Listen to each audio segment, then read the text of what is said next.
Hello and welcome to How Logical. In this video, I'm going to be teaching you how you can make your favorite sounds public on TikTok. So let's go ahead and start the video without wasting any more time.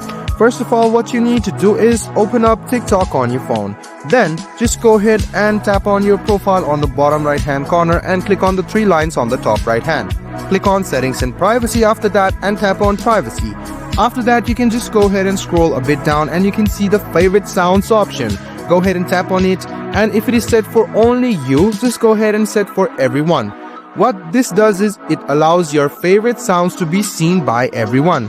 So they can see your favorite sounds, they can use it, and they can give you a big thanks as well. So let me go ahead and show this process to you once again. First of all, open TikTok, click on the profile on the bottom right, go to three lines on the top, tap on Settings and Privacy, tap on Privacy, scroll a bit down and find favorite sounds.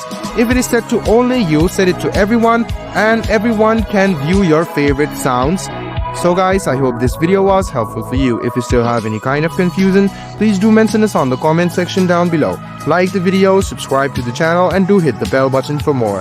Hope to see you in the next video as well. Until then, goodbye, take care and make sure you enjoy.